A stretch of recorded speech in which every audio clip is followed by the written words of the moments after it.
Well, good morning, good afternoon, whatever time it is. We are so grateful that you are here today with us on Surviving and Thriving in a Pandemic.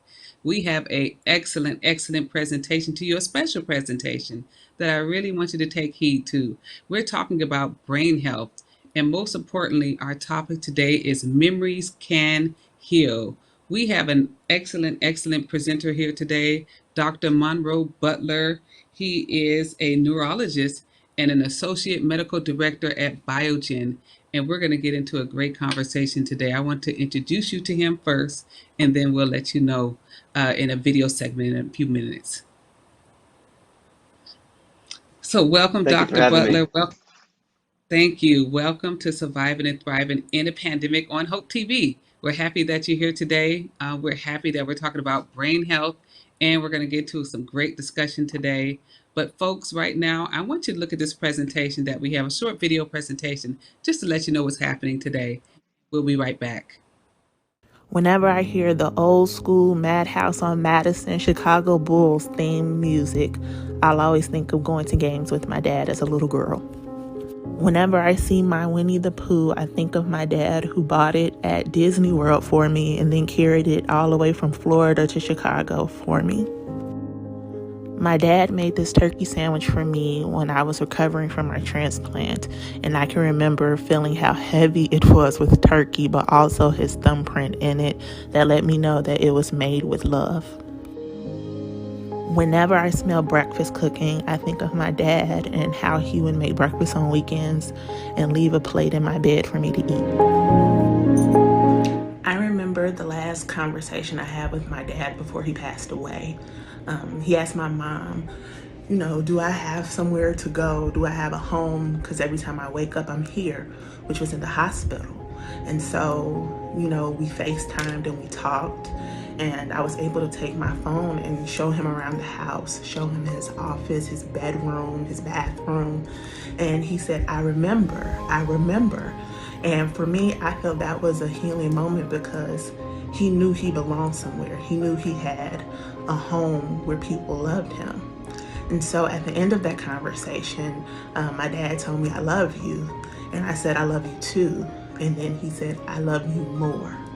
And so that memory is healing for me because in the midst of a, traumatic situation, I can say the last thing my dad said to me was, I love you more. Hi, my name is Quinn Taylor, and I work with the Heal Collaborative, where we work with faith-based organizations, local community organizations, patient advocacy groups, and state legislators to make communities of color healthier. It is my pleasure to welcome you to the Memories Can Heal Brain Health Community Conversation. This conversation is important because African Americans are up to 2 times more likely to develop Alzheimer's than Caucasians. We need to be empowered and educated about brain health. I want to thank our sponsor, Biogen, and Dr. Monroe Butler as our content expert who will help educate us today on what Alzheimer's is, dementia, what's the difference between the two, and symptoms. Alzheimer's isn't just about memory loss. It can be a personality change. It can be trouble problem solving and with numbers. There are many symptoms that go along with memory loss when you have Alzheimer's and or dementia. We're going to hear stories from caregivers who share what it's like to care for someone with memory loss. It's hard, and we want to make sure that we use our platform to amplify their voices and their stories. Also, memories can heal. We want to ensure that we encourage you to keep those family conversations going. It's the only way to retain our history, and it can be a healing moment.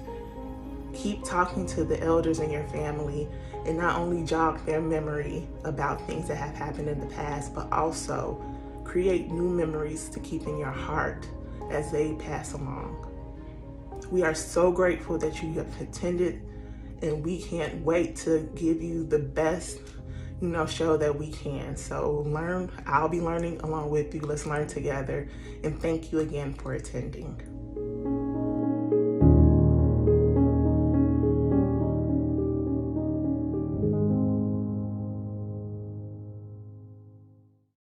So, Dr. Butler, that was an excellent presentation. I thank you for that. And I hope that you all got some more information and insight on what we're going to be discussing today. And of course, the first thing we're talking about is brain health. Dr. Monroe Butler, could you just share with us where you're from and what you're doing here today? Yeah, no, thank you so much for having me.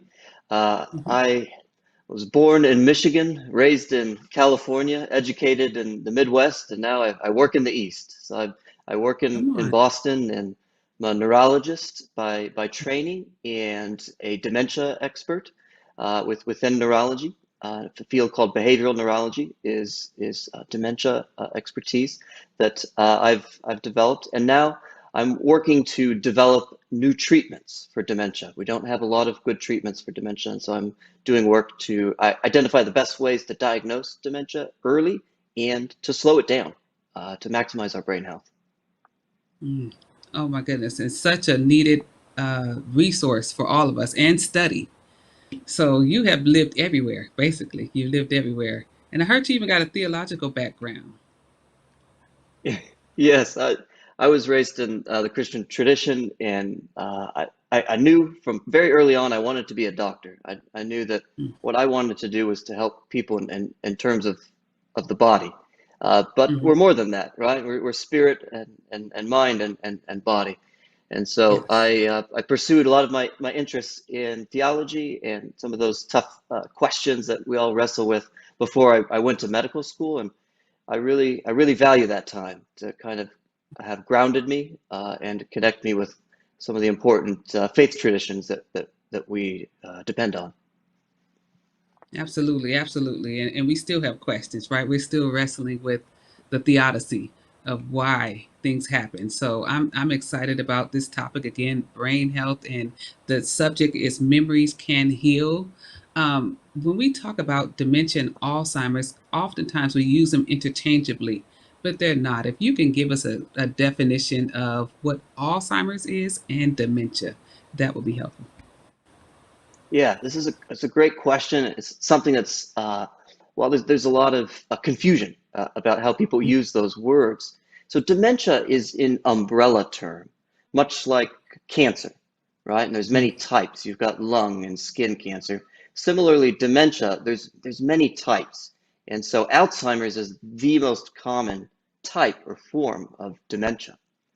But the term refers to disorders of brain health Mm. that there's a decline in someone's memory and thinking, and that decline is significant enough that it impacts their ability to function day to day. And so that's Mhm. a broad definition and a lot of different ways that it can happen. And Alzheimer's is the most common. 3 out of 4 cases of dementia, Alzheimer's is the culprit. And so Mm. it's front of mind. When we say dementia, usually people are thinking about Alzheimer's. Okay. So dementia is the umbrella. Underneath the umbrella, one of the uh, one of the types of dementia would be Alzheimer's, and that's one of the most common ones. That's what you're saying. That's what I hear. E- Exactly. There's dozens of causes, and we don't need to go down that laundry list, that bad laundry list. But Mm. Alzheimer's leads the charge, and Mm. there's a few other common causes, some that are in the Parkinson's disease space. Mm. Lewy body dementia is another common one, and Mm. vascular, where people have strokes or cognitive impairment from vascular disease. Those are some of the other common, behind Alzheimer's, common causes of dementia. Okay.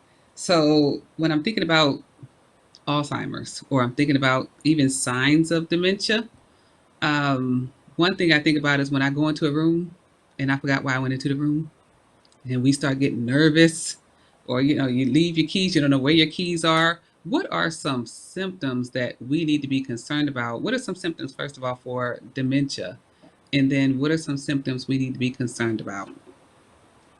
Mhm. Yeah, so the most common complaint I get in my memory clinic is misplacing a personal item or having trouble remembering an acquaintance's name.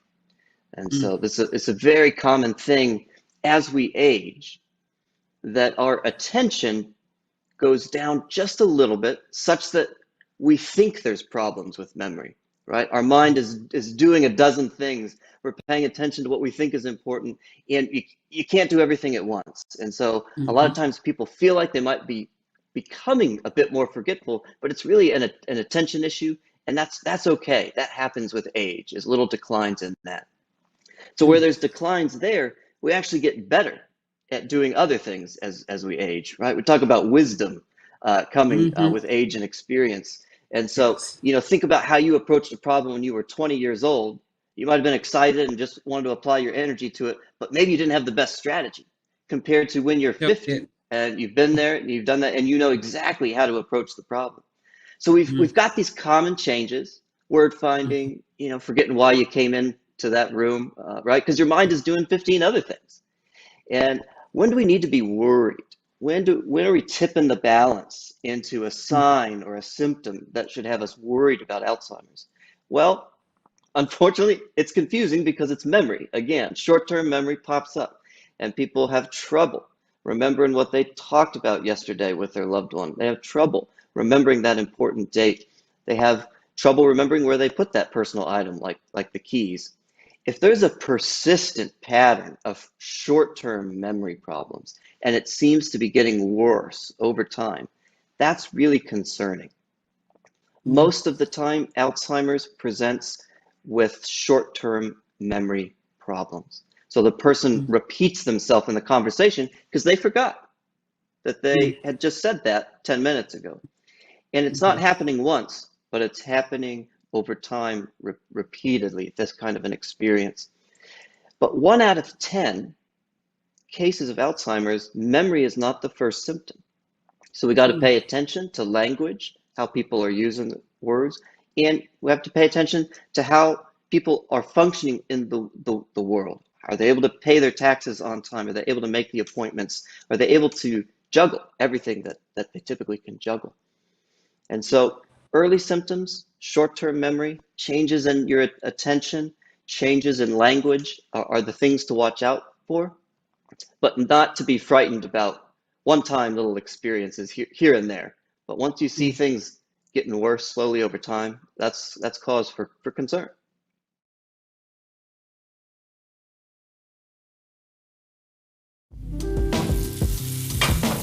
We're back on our Thanksgiving installation.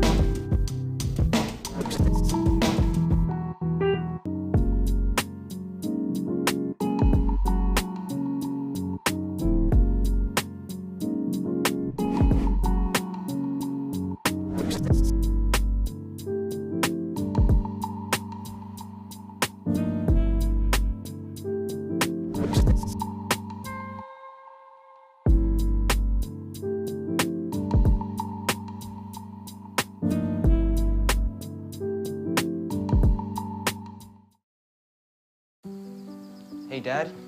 I need your help asking Jessica to prom. Of course. Love is like the ocean. You have to tread the Oh, waters. Dad, that's not the kind of help I needed. Hey, Jessica. Will you go to prom with me? Yes. You don't have to be perfect to be a perfect parent. Thousands of teens in foster care can't wait to share their first with you.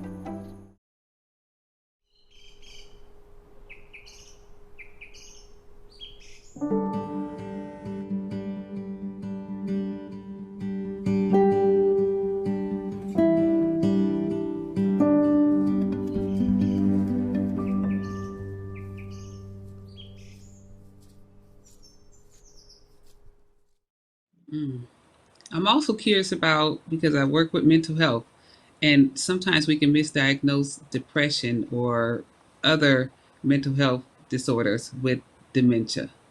Could you expound on that just a little? Mhm. Yes, this is a common uh, partner Mm-hmm. to dementia is change in mood Mm-hmm. and anxiety, depression, and by that I mean clinical anxiety and clinical Not depression. self-diagnosed. So Not self-diagnosed. exactly, but it's so common, and it's even more common than we think because we're just now talking about it, right? With your grandparents, you were not talking about clinical depression, right? This was something, mum was the word. You didn't talk as much about emotions in those days. So my hunch is mood disorders, while they're common, they're even more common than we think. And they can come alongside dementia. So someone may have never had a history of anxiety or depression, but suddenly at the age of 65, they find themselves very worried for no reason, very anxious, feeling guilty for no reason. And it comes out of the blue, seemingly out of the blue. And it's a manifestation of a dementia that's coming on. This is very common in Alzheimer's, where those early memory symptoms come along with changes in mood, how much energy someone has, how engaged, how much pleasure they can feel in their daily life.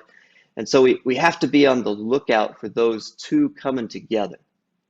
Now, I think behind your question, though, is sometimes can't depression masquerade as a dementia? Can it be something that seems like someone might be developing dementia? And that can be the case. In my clinical experience, it's rarely so severe coming out of the blue in late life that that's the only reason that someone is having cognitive impairment.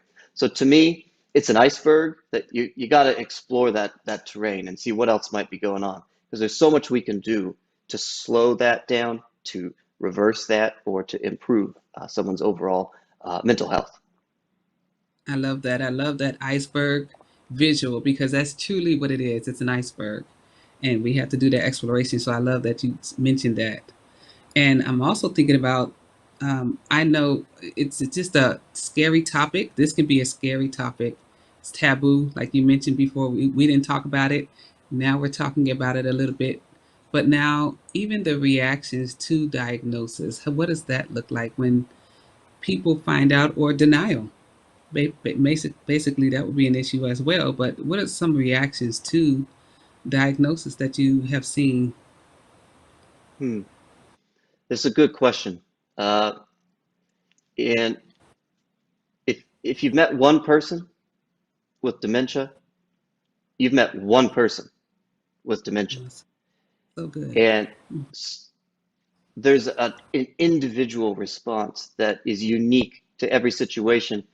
And when I think of my patients with dementia, I always think of twos. I think of dyads because I take care of the patient and the loved one who is on that journey with that individual. Sometimes that's a child, right? That's a son or a daughter. Sometimes that's a spouse, right? And it's that dyad and the reaction that dyad has that is so unique. It's sad, but in some cases, dementia robs our insight, our knowledge that something is wrong. Usually when you're anxious, you know you're anxious and you can tell your doctor, I'm worried, and I'm worried that I'm worried. But with dementia, oftentimes patients will say they'll be underwhelmed by their own symptoms and say, yes, I'm having some trouble with my memory, but the magnitude of the problem is quite hidden from their field of view. And that's sad, and it's also dangerous. This is how individuals can get themselves into trouble, especially if they're socially isolated, right? Living alone, leaving that oven or that burner on, right? There can be really disastrous consequences. So in terms of the reaction to the diagnosis, sometimes you have diminished insight in the patient, but preserved, of course, in the loved one, and you get the sort of appropriate emotional response, which is sadness. This is incurable. It's a death sentence to be told someone has dementia, and we don't have a lot we can do right now to stave it off, to slow it down. And so that's a grief reaction that you start to see in people, and it doesn't always happen in that visit where you're talking about it. Sometimes you have them come back in a few weeks, or you follow up, and it takes time.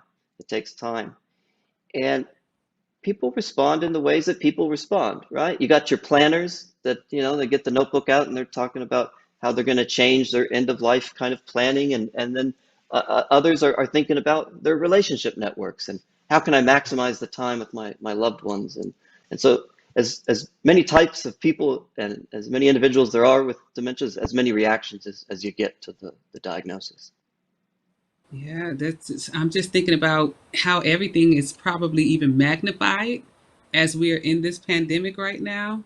When you talked about isolation, we've been in here Mm, almost 20 months, and the isolation that just the average senior is experiencing, and how even for us, younger people, how that's been impacting us.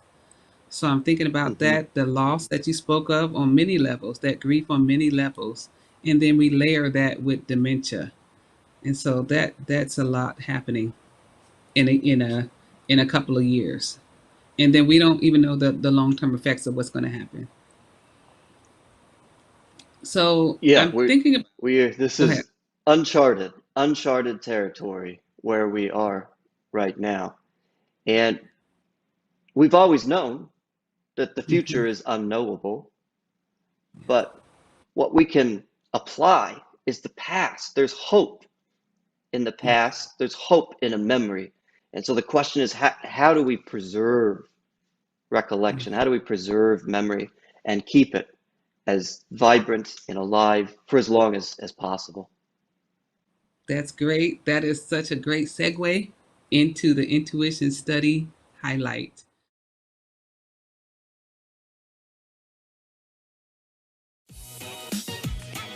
What's up, y'all? It's your boy Jermaine Dolly, Mr. Hello Dolly himself, and guess what? You're tuned in to Tea and Worship with my homies, Mignon and Corey. Keep it locked, y'all.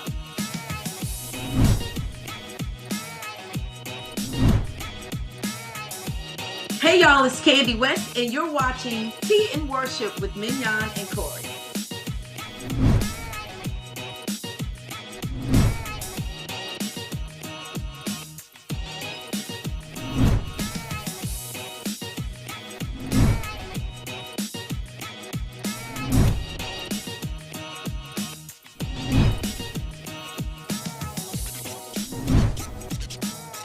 It's your boy James Fortune, and you are watching my favorite news show, Tea and Worship, with my sis Mignon and Corey.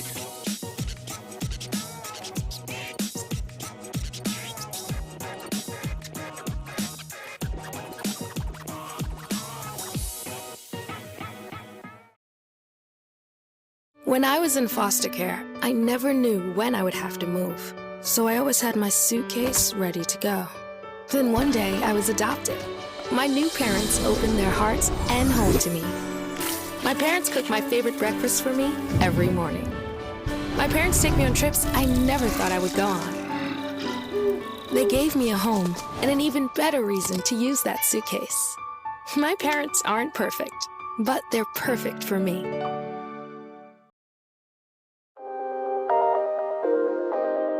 Every discipline starts with creating a habit. Find a plan that works for you. I know you can put a reminder in your phone, call so-and-so in 30 days.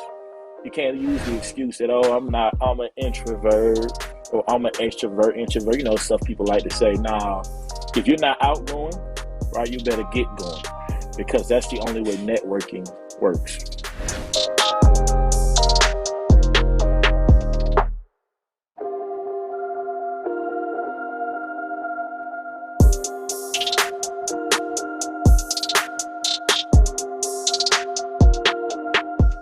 We're talking about preserving, we're talking about preventing, and then even just acknowledging what's happening with us.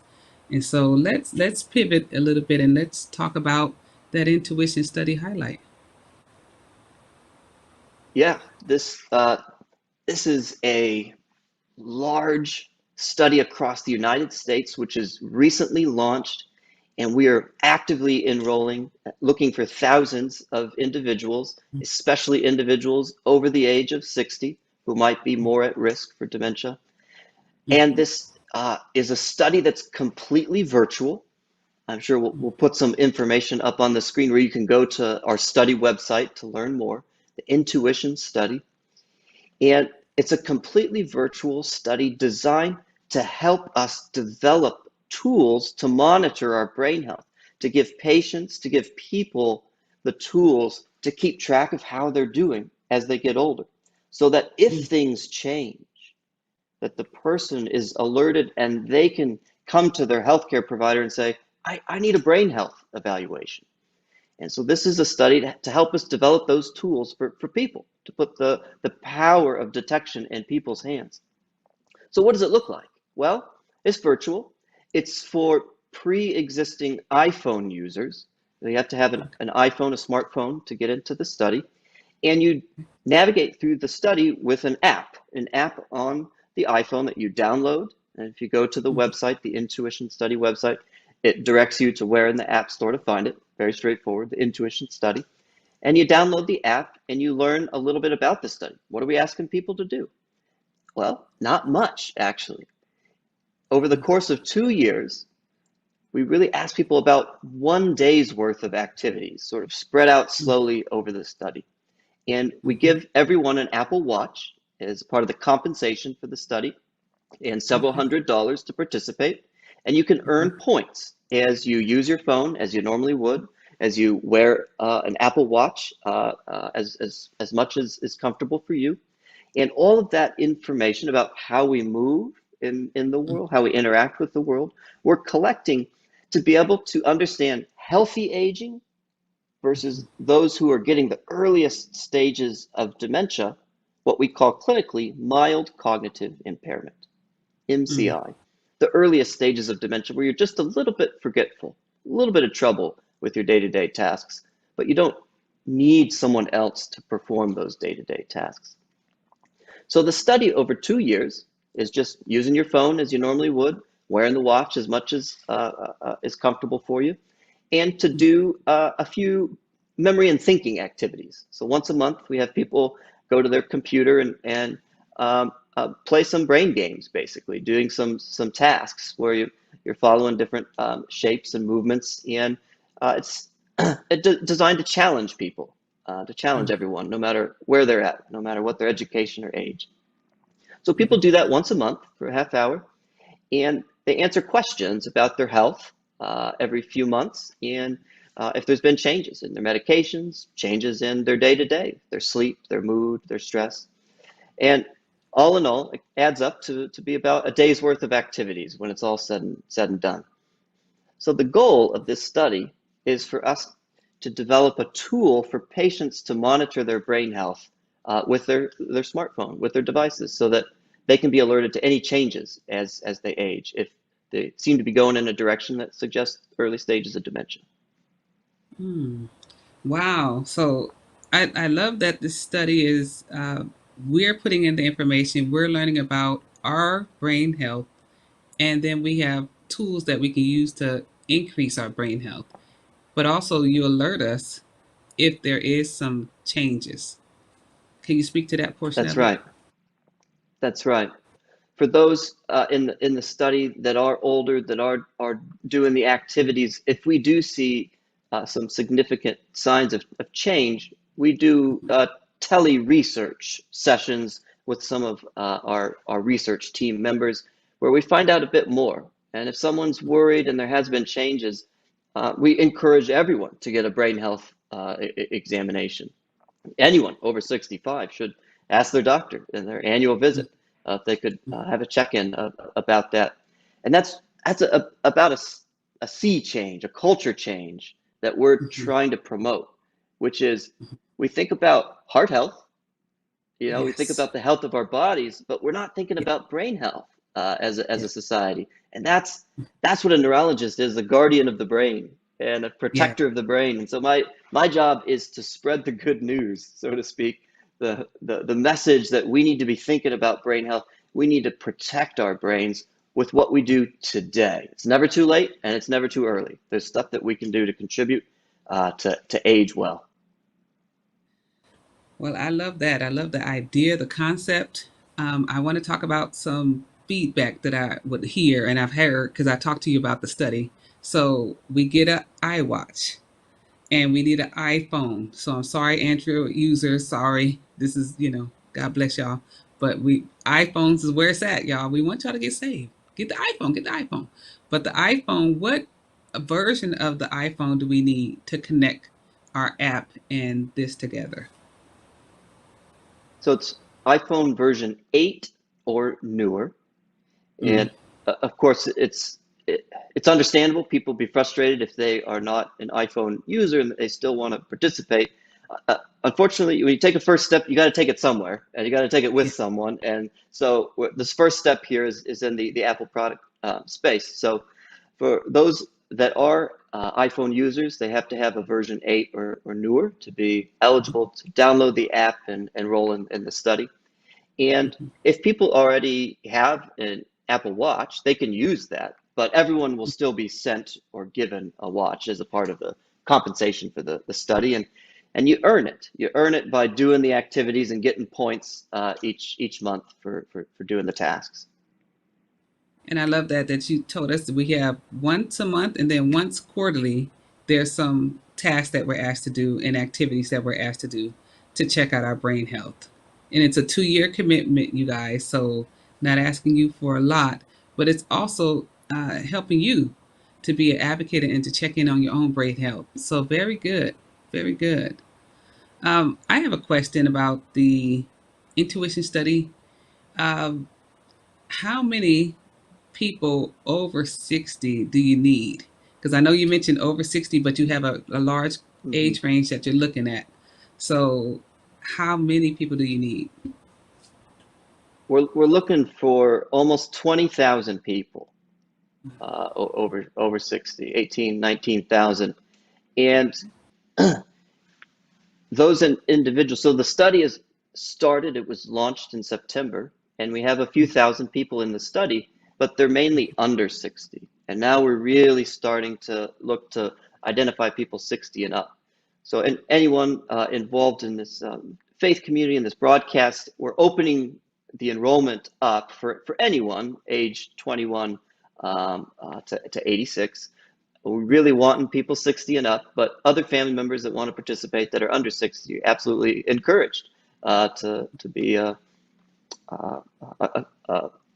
colleague or a friend alongside someone who's in the 60 and up category. Okay. And we have a large African American community. So I was wondering, how does that impact the study? And could you talk about that a little bit?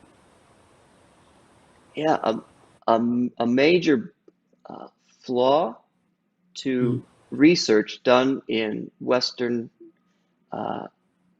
first world context is we study diseases and treatments in populations that don't represent the populations we want to treat. And that's risky because that doesn't always mean that what you got here in the study is going to be effective for everyone in society. So we've made it a goal to have representative individuals in terms of educational attainment, in terms of race and ethnicity that reflects the US population in general. And so it's very important that we have individuals of different backgrounds, even geographically diverse, right? We don't want 20,000 from New York City. You know, we love you at the Big Apple, but we need people that are in urban, suburban, and rural environments because these are the people across the United States. There's unfortunately, dementia does not respect countries, races, or creeds, and over 50 million people live with dementia worldwide, and about 6 million in the United States, and that probably is an underestimate. So we have to cut across and make sure that we are sampling our society as it exists today. Well, thank you for that information. You all who are watching, you will see a link up here for our registration. If you want to be a part of this study and receive that iWatch and join in on this excellent study that's happening about us. It's for us. It's about us. We learn about our brain health. And the fact is, we have so many members that are all across the world. We have many cyber members from that span this whole world. So I'm excited that this is also offered to you. So if you're interested, please check out this link and download it, and you'll see it even on our website. So any questions? There's been so many things that Dr. Butler has covered today. So if you want to in the chat, go ahead and ask those questions. Dr. Butler is going to be actually answering those questions live. So you can ask your questions and he'll be responding to you right on that spot. So if you have any questions, I know we talked about dementia, we talked about Alzheimer's, the symptoms, the signs. Any questions you have is a good thing to ask right now. Questions about this study, ask them so we can get those questions answered for you from Dr. Butler. We thank you so much for being on today. This has been so informative. I am so excited for this study and to get this started and for us to join in on this study with you all. Thank you so much for the opportunity. I really appreciate your time and your guys' engagement in this exciting project. Well, thank you again. So, family, surviving and thriving in a pandemic. This is another show that we've had today. We ask that you share this, share, like it, share it with everyone, someone that you know. We all have brain health. All of us have to take care of our brain. It's a part of the organ, I think, that we don't think about all the time. So let's go ahead and make sure that we're sharing this with everybody. We all have to do it at all ages. And let me let you know that we love you and we pray that you have a great, great week. Thank you for being here again, and we'll see you next time.